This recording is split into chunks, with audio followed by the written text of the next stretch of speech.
I know I'm supposed to like Vander, but I have reservations. I'm Ted Neal. I read, I write, I publish, I repeat.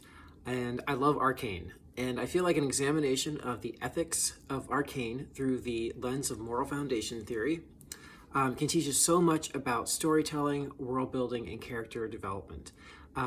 Moral foundation theory is a grouping of 6 virtue and vice pairs, which are intuitive to the human psyche.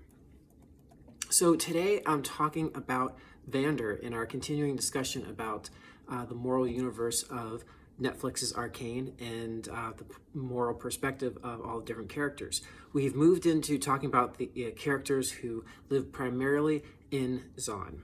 And I'm a little hard on Vander, partly because he's set up as this loving paternal figure, and he is, but I also like to be a contrarian. And so I'll focus on it's how a lot of Vander's moral shortcomings that result in the conflicts of season 1.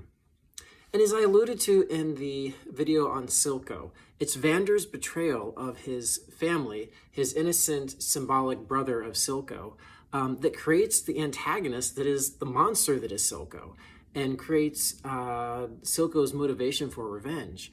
Remember, loyalty over betrayal is, I've argued, one of the prime virtues in Zon.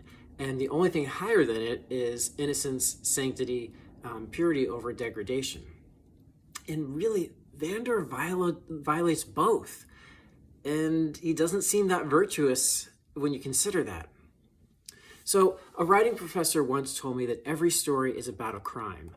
Not necessarily a Sherlock Holmes crime that violates the law, but a crime that violates the moral principles of the story world. It's an injustice.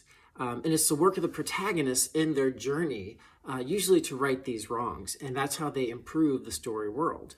There are plenty of crimes and injustices in the world of Arcane. The harm and exploitation of Zon by Piltover, Piltover's lies and cheating of themselves, that progress has no cost, the liberty of Piltover at the expense of Zon's oppression, the degradation of innocence that results. But if there's one particular interpersonal injustice, interpersonal crime, a choice that sets up all of this, it is Vander's betrayal of Silco. I'm serious, people. Vander did bad. And if there's one lesson we learn in life, and especially in the story world of Arcane, is that hurt people hurt people. And Silco goes on to hurt Vander as a consequence of Vander hurting him.